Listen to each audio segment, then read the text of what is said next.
আল্লাহ নির্দেশ করলেন আমাদেরকে নামাজ পড়ো, আমরা পড়ি কিনা? বলেন পড়ি কিনা? আল্লাহর নির্দেশে আমরা রোজা রাখি কিনা? নামাজ পড়ার রোজা রাখা এগুলো কি নফল নাকি ফরজ? কথা আমার সাথে বলবেন, নফল নাকি ফরজ? জোরে বলেন, নফল নাকি ফরজ? পড়লে পড়লাম, না পড়লে নাই, এমন নাকি? পড়তে হবে কিনা? বলেন পড়তে হবে কিনা? পড়তে হবে, কেননা এগুলো ফরজ। তো আল্লাহ রাব্বুল আলামিন ফরজ করছেন ঠিক একইভাবে সল্লু আলাইহি ওয়া সাল্লিমু।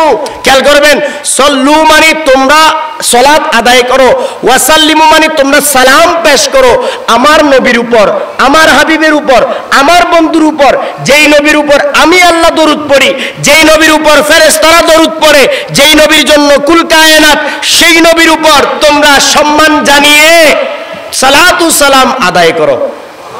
সুবহানাল্লাহ বলেন না? আর এদিকে উম্মতের জন্য প্রিয় নবী বলেন, ও আমার উম্মত, তোমাদের মধ্যে যে বেশি আমি নবীকে ডাকবে, আমার নবী আমি নবীর স্মরণ করবে, সেই উম্মত আমি নবীর সাথে হয়ে থাকবে, আমি নবীর কাছাকাছি থাকবে, আমি নবীর আপন হয়ে থাকবে। ঠিক না বেঠিক? কেননা দরুদ শরীফ হলো সর্বশ্রেষ্ঠ আমল, সর্বশ্রেষ্ঠ ইবাদত। এই ইবাদত কেন সর্বশ্রেষ্ঠ? বলছিলাম নামাজ আমরা পড়ি, রোজা আমরা রাখি, আল্লাহ রাখে না, কিন্তু আল্লাহ বলেন আমি এবং আমার ফেরেশতারা আমার নবীর উপর দরুদ শরীফ পড়ি।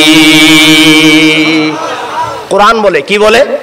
কোরআন ইন্নাল্লাহা ওয়া মালাইকাতাহু ইউসাল্লুনা আলান নবী, নিশ্চয় আল্লাহ এবং তার রহমতের ফেরেশতা সবাই সর্বদা সর্বক্ষণ আল্লাহর নবীর উপর, আমাদের সবার নবীর উপর দরুদ শরীফ পড়তেছেন, পড়তে আছেন এবং পড়তে থাকবেন। ঠিক কিনা? আল্লাহর পড়া কি বন্ধ আছে? আল্লাহ পড়তে কি জবান লাগে? বলেন না, মুখ লাগে? আল্লাহ পড়তে মুখ লাগে, আমরা পড়তে মুখ লাগে, আল্লাহ পড়তে মুখ লাগে না, জবান লাগে না। আল্লাহর পড়া বন্ধ নাই, আল্লাহর রহমত নাজিল করছেন আর করছেন, দরুদ শরীফ পড়ছেন আর পড়ছেন তার ফেরেশতাদেরকে নিয়ে। আমরা সবাই একদিন ধ্বংস হয়ে যাব, সবাই একদিন বিলীন হয়ে যাব, একদিন কিয়ামত হয়ে যাবে, সবাই নিশ্চিহ্ন হয়ে যাব। আল্লাহ তো নিশ্চিহ্ন হবেন না, অতএব আল্লাহর আমলটাও নিশ্চিহ্ন হবে না। আল্লাহর আমল কি? আল্লাহর নবীর উপর সালাতু সালাম। সুবহানাল্লাহ বলবেন না? কেন বলছি জানেন? আপনাদের ব্যানারের পেছনে লেখা আছে সালাতু সালাম মাহফিল, ঠিক কিনা?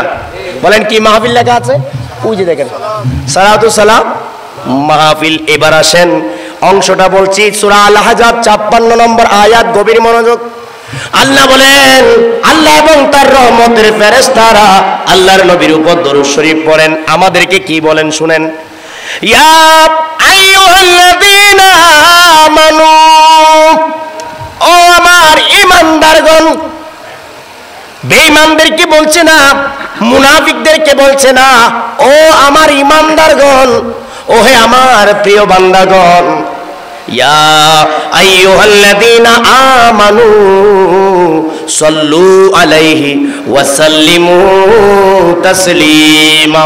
তোমরা আমার হাবিবের উপর, আমার বন্ধুর উপর সর্বোচ্চ সম্মানের সাথে সর্বোচ্চ তাজিম পেশ করে আমার হাবিবের উপর তোমরা সালাত এবং সালাম আদায় করো।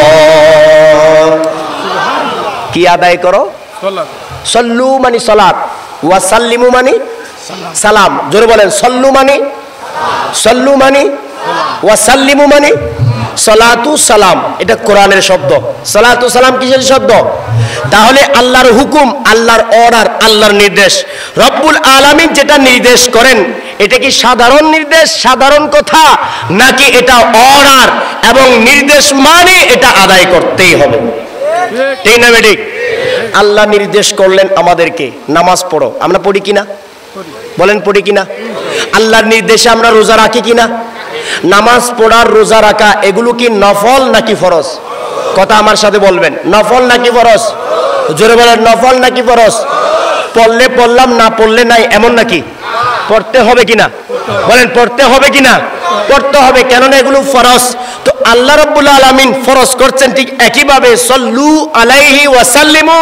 খেয়াল করবেন, সল্লু মানে তোমরা সালাত আদায় করো, ওয়াসাল্লিমু মানে তোমরা সালাম পেশ করো আমার নবীর উপর, আমার হাবিবের উপর, আমার বন্ধুর উপর, যেই নবীর উপর আমি আল্লাহ দরুদ পড়ি, যেই নবীর উপর ফেরেশতারা দরুদ পড়ে, যেই নবীর জন্য কুল কায়নাত, সেই নবীর উপর তোমরা সম্মান জানিয়ে সালাতু সালাম আদায় করো। সুবহানাল্লাহ বলেন না? তাহলে হুকুম কে দিলেন? বলেন হুকুম কে দিলেন? আল্লাহর হুকুম। এটা কি নফল হয় না ফরজ হয়? বলেন কি হয়?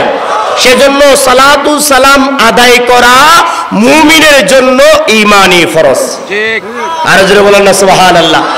মুমিনের জন্য কি ফরজ? ঈমানি ফরজ। সালাতু সালাম সর্বদা সবসময় সবখানে আদায় করতে হয়। সাহাবায়ে কেরাম তাই করতেন। সাহাবায়ে কেরাম কি করতেন? তাই করতেন। কেননা এটাই আল্লাহর আমল, এটাই সর্বশ্রেষ্ঠ আমল। আল্লাহর হুকুমের মধ্যে সালাত এবং সালাম দুইটা আছে। সল্লু মানে সালাত, ওয়াসাল্লিমু মানে সালাম। অতএব কেউ যদি বলে আল্লাহুম্মা সাল্লি আলা মুহাম্মদ ওয়া আলা আলি মুহাম্মদ কামা সাল্লাইতা আলা ইব্রাহিমা ওয়া আলা আলি ইব্রাহিম, এই দরুদ শরীফটা নামাজের মধ্যে কেউ আদায় করলে ওকে। কেননা বুঝবেন আপনারা, না বুঝলে সমস্যা পড়বেন। নামাজের মধ্যে যখন আদায় করবেন সেখানে আপনি নামাজে আত্তাহিয়াতু লিল্লাহি ওয়াস সালাওয়াতু ওয়াত তাইয়্যিবাতু আসসালামু আলাইকা আইয়ুহান নবিয়্যু, পারেন তো সবাই? পারেন তো? এটা পারেন তো সবাই? আত্তাহিয়াতু লিল্লাহি ওয়াস সালাওয়াতু ওয়াত তাইয়্যিবাতু আসসালামু আলাইকা আইয়ুহান, এখানে সালাম আছে কি নাই? আছে। আসসালামু আলাইকা, সালাম আছে কি নাই? জোরে বলেন, সালাম আছে কি নাই? এবং এই আত্তাহিয়াতু তাশাহুদের পরে দরুদ ইব্রাহিমের মধ্যে সালাত আছে কি নাই? আছে। আল্লাহুম্মা সাল্লি আলা, সালাত আছে কি নাই? তাহলে সালামও আছে, সালাতও আছে। আল্লাহর হুকুম দুইটা আদায় হয়ে গেল। কি হয়ে গেল? আদায় হয়ে গেল। তাহলে দরুদ শরীফ পূর্ণ হয়ে গেল। সুবহানাল্লাহ বলেন না? দরুদ শরীফ কি হয়ে গেল? পূর্ণ হয়ে গেল। সল্লু ওয়া সাল্লিমু, আল্লাহর নির্দেশ। সালাত লাগবে, সালাম লাগবে, এটা আমি বলছি না, ইমামদের কথা বলছি আমি, আমার কাছে সব ডকুমেন্টস আছে। তাহলে সল্লু ওয়া সাল্লিমু দুইটা মিলেই দরুদ শরীফ পূর্ণ হয়। তাহলে দরুদ ইব্রাহিমের মধ্যে সালাত, আত্তাহিয়াতুর মধ্যে সালাম, সালাত এবং সালাম দুইটা মিলে সালাতু সালাম আদায় হয়ে গেল। নামাজের পূর্ণতা চলে আসলো। নামাজের জন্য ওই দরুদ ইব্রাহিমটা খাস। আপনি নামাজের বাহিরে যখন দরুদ ইব্রাহিম পড়বেন তাহলে আপনি সালাত আদায় করলেন কিন্তু সালাম আদায় করলেন না।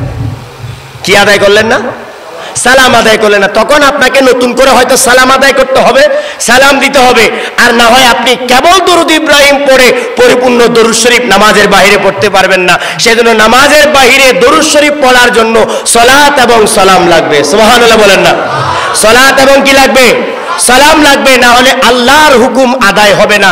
এটাই আপনাদেরকে বলতে চাচ্ছিলাম। অনেকে না বুঝে হয়তো বলে, কিন্তু আমরা বুঝতে হবে, আল্লাহ আমাদেরকে বিবেক দিয়েছেন। ঠিক না বেঠিক? অজ্ঞ জাহেল হলে হাসরের ময়দানে আমরা যদি বলি আল্লাহ বুঝি নাই, আল্লাহ আমি বুঝি নাই, এই বুঝি নাই বুঝে নাই বললে আল্লাহর থেকে মাপ পাওয়া যাবে না। আল্লাহ আমাদেরকে বিবেক দিয়েছেন, জ্ঞান দিয়েছেন। এই যে আমি আপনাদেরকে বুঝাচ্ছি, আরেকজন আপনাদেরকে বুঝাবে। বুঝানোর পরেও যদি আপনারা আল্লাহকে বলেন বুঝি নাই, তাহলে এটা আর আল্লাহ ক্ষমা করবে না। এখন আমরা বুঝলাম? বলেন আমরা বুঝলাম কিনা? নামাজের ভিতরে আত্তাহিয়াতুর সাথে দরুদ ইব্রাহিম দুইটা মিলে সালাতু সালাম আদায় হয়ে গেল। নামাজের ভিতরের জন্য ঠিক আছে। নামাজের বাইরে যখন পড়বেন এমন দরুদ আপনাকে পড়তে হবে যেখানে সালাতও থাকবে, সালামও থাকবে, তখন সেটা পরিপূর্ণ হবে। এটা আপনি অনেক আরবি দরুদ শরীফ আছে, আপনি যে কোনো দরুদ শরীফ পড়লে হবে, কোনো সমস্যা নাই। শর্ত হলো সালাত এবং সালাম দুইটা লাগবে। সুবহানাল্লাহ বলেন না?